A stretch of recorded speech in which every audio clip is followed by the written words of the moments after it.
కొంత సంఘాలేమో బయటకు లోపలేమో అంగీకరించా చెప్పారు.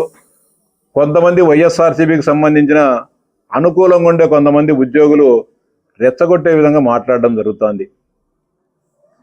లోపలేమో అంగీకరించిన వాళ్ళ సంఘ నాయకులందరూ కూడా అంగీకరించి ముఖ్యమంత్రి గారిని ప్రశంసించడం జరిగింది. బయటకు వచ్చి సంతోషం వ్యక్తం చేయడం జరిగింది. కానీ నిన్న సాయంత్రం నుంచి కొంతమంది వైఎస్ఆర్సీపీకి అనుకూలంగా ఉండే నాయకులు ఉద్యోగులను ఉపాధ్యాయులను రెచ్చగొట్టే విధంగా మాట్లాడడము, సోషల్ మీడియా పోస్టులు పెట్టడం తగదు. ఈ సందర్భంగా వారికి సవినయంగా విజ్ఞప్తి చేస్తా ఉన్నా, అది మీ అంతర్గత విషయం. అట్లాంటప్పుడు మీకు నిజంగా ఈ చర్చల మీద నమ్మకం లేకపోతే, ముఖ్యమంత్రి గారు ఇచ్చిన హామీల మీద నమ్మకం లేకపోతే, మీకు అంగీకారం కాకపోతే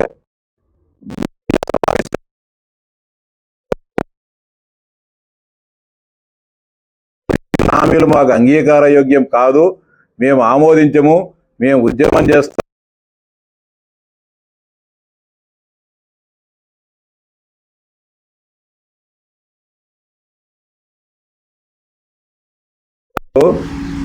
కానీ కొంతమంది జగన్మోహన్ రెడ్డి గారు ఎప్పుడెప్పుడు రాష్ట్ర ముఖ్యమంత్రిగా కావాలని చెప్పి తహతహలాడే కొంతమంది ఉద్యోగులు ఆ సంఘ నాయకుల ప్రకటనలకు వ్యతిరేకంగా ఉపాధ్యాయ లోకాన్ని ఇబ్బంది పెట్టే విధంగా సోషల్ మీడియాలో పోస్టులు కానీ ఇంకోటి పెట్టడం కూడా తగదని చెప్పి విజ్ఞప్తి చేస్తా ఉన్నా. మీరందరూ కూడా గతంలో 2023 సంవత్సరం కానీ 22వ సంవత్సరంలో విజయవాడకు కానీ లేకుంటే కనుక వివిధ ప్రాంతాల్లో ధర్నాలు ఉద్యమాలు చేశారు. ఏ రోజైనా మీకు ధర్నాలకు ఈ రాష్ట్ర ప్రభుత్వం అనుమతి ఇచ్చింది? అప్పుడు ఈ ప్రభుత్వం వచ్చిన తర్వాత జిల్లా కేంద్రాల్లో ఫ్యాప్టో ఆధ్వర్యంలో కానీ లేకుంటే జేఏసీ ఆధ్వర్యంలో కానీ ర్యాలీలు చేశారు, ఉద్యమాలు చేశారు, నిరసన ప్రదర్శన చేశారు. మొన్న కూడా ఫ్యాప్టో ఆధ్వర్యంలో గత 10-15 రోజుల క్రితం విజయవాడలో ధర్నాలు చేశారు. ఏ రోజైనా సరే విద్యాశాఖ ఉన్నతాధికారులు మీరు ఆ ధర్నాకు పోవద్దని చెప్పి ఏ రోజైనా కూడా ఇబ్బంది పెట్టినారా? లేకపోతే పోలీసులు మీ ఇళ్ళ దగ్గరకు వచ్చి బైండ్ ఓవర్ కేసులు కానీ లేకపోతే పోలీసు వాళ్ళు బయటికి పోకోకుండా మీ ఇళ్ళ దగ్గర కాయలు పెట్టడం కానీ ఏ రోజైనా చేశారా? స్వేచ్ఛాయుత వాతావరణంలో ప్రతి ఒక్క ఈ భారతదేశంలో ఉన్న వ్యక్తికి, ఆంధ్రప్రదేశ్ రాష్ట్రంలో ఉన్న ప్రతి వ్యక్తికి, ఉద్యోగి కానీ ఉపాధ్యాయులు కానీ ఒక సామాన్య వ్యక్తి కూడా, ఈ ఆంధ్రప్రదేశ్లో పుట్టిన ప్రతి ఒక్కరికి కూడా భావ వ్యక్తీకరణ చేసే స్వేచ్ఛ ఉంది. మీకు ఇబ్బంది జరిగినప్పుడు, మీకు అన్యాయం జరిగినప్పుడు మీరు ప్రభుత్వాలతో సంబంధం లేకుండా, పార్టీలతో సంబంధం లేకుండా పోరాడే మీకు స్వేచ్ఛ ఉంది, హక్కు ఉంది. ఆ హక్కును కూడా మా ప్రభుత్వం వచ్చిన తర్వాత ఏ రోజు కూడా హరించలేదు, ఎవరిని కూడా ఇబ్బంది పెట్టలేదు. ఏ రోజైనా కూడా గమనించండి, ఏ ఒక్క పోలీస్ అధికారి అయినా సరే మీరందరూ కూడా మన సెలవులు పెట్టిపోయారు, ఎవరు కూడా అభ్యంతరం పెట్టలేదే, ఎవరు కూడా మీకైనా వ్యతిరేకంగా మాట్లాడినామా? మీకు హక్కు ఉంది. మీ కోరిక మేరకు మీకు ఏదైతే ఆర్థికపరమైన డిమాండ్లు ఉన్నాయో వాటి డిమాండ్ చేసే హక్కు మీకుంది, మేమే వద్దని చెప్పలే. అట్లా కాకుండా లోపల అంగీకరించి ముఖ్యమంత్రి గారిని ప్రశంసించి బయటకు వచ్చి ప్రశంసించి వచ్చిన తర్వాత ఇంకా ఉద్యమాలు చేద్దాం అని చెప్పి సోషల్ మీడియాలో పోస్టులు పెట్టడం తగదని చెప్పి చెప్తా ఉన్నా. ఇది మంచి పద్ధతి కాదు. ఏదో ఒకరిద్దరు పోస్టులు పెట్టినంత మాత్రాన ఈ ప్రభుత్వానికి వచ్చే నష్టం లేదు. మీరు సంఘంతో నడవండి. మీకు ఆ సంఘ నిర్ణయాలు కానీ సంఘ నాయకులు చేసే తీర్మానాలు కానీ ఇష్టం లేకుంటే సంఘం నుంచి బయటకు వచ్చి మీరు ఇంకొక సంఘం పెట్టుకొని పోరాటాలు చేయండి, మాకు వచ్చిన ఇబ్బంది అయితే లేదు. కాబట్టి ఉపాధ్యాయులకు ఇబ్బంది కలిగే విధంగా ఉపాధ్యాయులను రెచ్చగొట్టి మీ వ్యక్తిగత సమస్యలను, మీ వ్యక్తిగత స్వార్థాన్నో ఈ సమాజం పైన రుద్దాలనుకుంటే మాత్రం ఈ ప్రభుత్వం సహించదని చెప్పి హెచ్చరిస్తా ఉన్నా. పద్ధతి కాదు ఇది.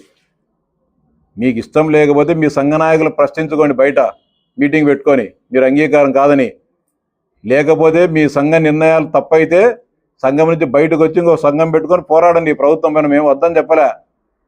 మిమ్మల్ని ఎక్కడ ఏమి ఇబ్బంది పెట్టాం, ఎక్కడ అరెస్టు చేయం, మిమ్మల్ని ఏం బైండ్ ఓవర్ కేసులు పెట్టాం, ఓటు చేయడం. కానీ రాష్ట్ర ప్రభుత్వం ఒక స్వేచ్ఛ, ఒక మంచి వాతావరణంలో, ఒక ఫ్రెండ్లీ వాతావరణంలో అందరితో ఒక సామరస్యపూర్వకంగా అందరం కలిసి పనిచేయాలనే ఒక భావనతో అందరితో మాట్లాడుతోంది. ఈ మంచి వాతావరణాన్ని చెడగొట్టవద్దని చెప్పి ఈ సమాజాన్ని లేకపోతే ఉద్యోగ ఉపాధ్యాయ సంఘాలను తప్పుదోవ పట్టించుకునే వారికి హితవు పలుకుతా ఉన్నా. మీ సమస్యలు ఏమున్నాయో మీ సంఘ నాయకుల దృష్టికి తీసుకుపోండి, మీ సంఘ నాయకులు ప్రభుత్వం దృష్టికి తీసుకొని పోతారు. మీకు ప్రభుత్వానికి అంగీకారోద్యమని కూడా అంగీకరించడం జరుగుతుంది. ఈ రాష్ట్ర ప్రభుత్వం ఎప్పుడు కూడా తలుపులు తెరిచే ఉంటుంది ఉపాధ్యాయులకు, ఉద్యోగుల సమస్యలు పరిష్కరించేదానికనే విషయాన్ని మీరందరూ కూడా గమనంలో పెట్టుకోవాలని చెప్పి విజ్ఞప్తి చేస్తున్నా. ఈ ప్రభుత్వం ఏర్పడిన నుంచి కూడా నిరంతరం, ముఖ్యంగా ఉపాధ్యాయ సంఘాలతో నిరంతరం చర్చలు జరుపుతూనే ఉంది. కూడా ఉద్యోగం చేస్తాం చెప్పిన ఉపాధ్యాయులకు ప్రభుత్వానికి మధ్య అనుసంధానకర్తలు 45 అంటే 9 సంఖ్యకు కుదించడం జరిగింది. తర్వాత ట్రాన్స్ఫర్ల విషయం వెబ్ కౌన్సిలింగ్ పెట్టాలని చెప్పి గతంలో ఉన్నారు. గతంలో కూడా వెబ్ కౌన్సిలింగ్ జరిగింది. కానీ ఈ సంవత్సరమే వెబ్ కౌన్సిలింగ్ పెడతా ఉంటే లేదు మాకు మాన్యువల్ పెట్టాలా అని చెప్పినప్పుడు మేమే గౌరవ విద్యాశాఖ మంత్రి గారిని ఒప్పించడం జరిగింది. సాంకేతికంగా మనం నిరంతరం అభివృద్ధి సాంకేతికంగా ముందుకు పోవాలి తప్ప మాన్యువల్ అంటే ఇంకా పాత పద్ధతిలో 20 సంవత్సరాలు 30 సంవత్సరాలు వెనక్కి పోవాలనే ఆలోచన సరికాదని ఆ రోజు చెప్పినప్పుడు లేదు, ఉపాధ్యాయులంతా కూడా 3000 పోస్టులు 4000 పోస్టులు ఇవన్నీ కూడా ఎంపిక చేసుకోవాలంటే చాలా సమయం పడుతుంది. కొంతమందికి టెక్నికల్గా బాగుంటారు, కొంతమందికి సాంకేతికంగా కొంత వీక్గా ఉంటారు, వాళ్ళందరికీ కూడా ఇబ్బంది జరుగుతుంది. ప్రతి ఒక్కరికి న్యాయం జరగాలని చెప్పి విద్యాశాఖ మంత్రి గారికి చెప్పినప్పుడు ఆయన మాట్లాడకుండా మేము చెప్పిన 5 నిమిషాల్లోనే ఇమ్మీడియట్గా మాన్యువల్ కౌన్సిలింగ్ ఒప్పుకోవడం జరిగింది. ఈరోజు అనేక దూర ప్రాంతాల్లో ఉండే వాళ్ళందరూ కూడా చక్రాపేటలో మారుమూలలో ఉండేవాళ్ళు, లేకపోతే ఏజెన్సీలో విశాఖపట్నంలో కానీ తూర్పుగోదావరి పశ్చిమ గోదావరిలో ఏజెన్సీ ప్రాంతంలో ఉన్న టీచర్లు కానీ, అంటే మైదాన ప్రాంతం నుంచి ఏజెన్సీ ప్రాంతానికి పోవాలంటే సరైన రవాణా సౌకర్యాలు 10 కిలోమీటర్లు 20 కిలోమీటర్లు ఉద్యోగులు కానీ ఉపాధ్యాయులకు నచ్చిపోవచ్చిన పరిస్థితి. అలాంటి వారందరినీ కూడా ఈరోజు మైదాన ప్రాంతాలకు తీసుకొని రావడం జరిగింది. ఈరోజు చక్రాపేట మండలంలో సుదూర ప్రాంతాల్లో రవాణా సౌకర్యాలు సరిగా లేని ప్రాంతాలు, అదేవిధంగా రైల్వే కోడ్ నియోజకవర్గంలో పెనగలూరు కానీ చిట్వేలి ప్రాంతాల్లో